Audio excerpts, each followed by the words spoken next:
നിങ്ങൾ ശ്രദ്ധിച്ചിട്ടില്ലേ, ചില രാത്രിയിൽ എല്ലാവരും ഉറങ്ങുമ്പോൾ ഞാൻ മാത്രം ഉണർന്നിരിക്കും. എൻ്റെ കണ്ണിലേക്ക് ഉറക്കം വരുന്നില്ല, പക്ഷേ മറിച്ച് വരുന്നതോ അനാവശ്യമായ കുറേ ചിന്തകൾ. എൻ്റെ ഫ്യൂച്ചർ എങ്ങനെയായിരിക്കും, എൻ്റെ പാസ്റ്റ്, ഞാൻ ഇതുവരെ ചെയ്ത മിസ്റ്റേക്സ് എന്തൊക്കെയാണ്, എൻ്റെ പേടികൾ ഇതൊക്കെയാണ്. ഓവർ തിങ്കിങ് എന്ന് പറയുന്നത് പുറത്ത് കാണാൻ പറ്റാത്ത ഒരു യുദ്ധമാണ്. നമ്മുടെ ജീവിതത്തിലുണ്ടാകുന്ന ചെറിയ കാര്യങ്ങൾ പോലും വീണ്ടും വീണ്ടും ഓർക്കുന്നവരാണോ നിങ്ങൾ? പണ്ട് ചെയ്ത മിസ്റ്റേക്സ് ഓർത്ത് റിഗ്രറ്റ് ഫീൽ ആവുന്നവരാണോ നിങ്ങൾ? എങ്കിൽ ഈ വീഡിയോ നിങ്ങൾക്കുള്ളതാണ്. സുഹൃത്തുക്കളെ, നമുക്കൊരു കഥ പറഞ്ഞു തുടങ്ങിയാലോ?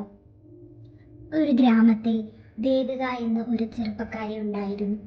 അവൾ വളരെയധികം ടാലൻ്റുള്ള ഒരു കുട്ടിയായിരുന്നു. പക്ഷേ അവൾക്ക് ഒരു പ്രശ്നമുണ്ടായിരുന്നു.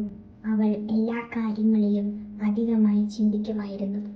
ഒരു കോമ്പറ്റീഷൻ ഉണ്ടെങ്കിൽ ഞാൻ തോറ്റു പോകുമോ, അല്ലെങ്കിൽ ആരോടെങ്കിലും സംസാരിച്ചാൽ അവർ എന്നെ ഇങ്ങനെ ജഡ്ജ് ചെയ്യും എന്നൊക്കെയായിരുന്നു അവളുടെ ചിന്തകൾ. അവൾക്ക് രാത്രിയിൽ ഉറങ്ങാൻ പോലും കഴിഞ്ഞിരുന്നില്ല. അവളുടെ മൈൻഡ് ഒരിക്കലും സൈലൻ്റ് ആയിരുന്നില്ല.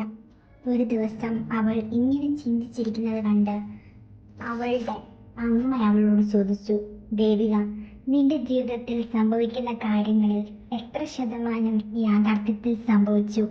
അവൾ നിശബ്ദയായി നിന്നു. കാരണം അവൾ പേടിച്ചിരുന്ന പല കാര്യങ്ങളും ഒരിക്കലും സംഭവിച്ചിട്ടുള്ളതല്ലായിരുന്നു. സുഹൃത്തുക്കളെ, ഓവർ തിങ്കിങ് ഒരു പ്രോബ്ലം അല്ല, പക്ഷേ അതിനെ കൺട്രോൾ ചെയ്യാതെ വിടുന്നത് ഡേഞ്ചറസ് ആയിട്ടുള്ള ഒരു കാര്യമാണ്. നമ്മുടെ ഓരോരുത്തരുടെയും മനസ്സ് ഒരു റൂം പോലെയാണ്.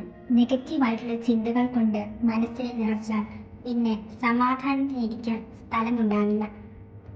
അതുകൊണ്ട് അമിതമായി ഉണ്ടാകുന്ന ചിന്തകളെ കുറിക്കാൻ നമുക്ക് തന്നെ കുറച്ച് കാര്യങ്ങൾ ചെയ്യാം. ഇനിയും സംഭവിക്കാത്ത കാര്യങ്ങൾ മൈൻഡിൽ ക്രിയേറ്റ് ചെയ്യരുത്. രാത്രി കാലങ്ങളിൽ ഫോൺ കഴിവതും ഉപയോഗിക്കുന്നത് കുറയ്ക്കുക. കാമായിട്ടുള്ള മ്യൂസിക് കേൾക്കുക. ഡീപ് ബ്രീത്തിങ് എക്സസൈസസ് ചെയ്യുക. ഇങ്ങനെയൊക്കെ ഒരു പരിധി വരെ അമിതമായ ചിന്തകളെ കുറയ്ക്കാം. നമ്മുടെ മൈൻഡ് ശാന്തമായാൽ തന്നെ ലൈഫ് സ്ലോലി ബ്യൂട്ടിഫുൾ ആകാൻ തുടങ്ങും.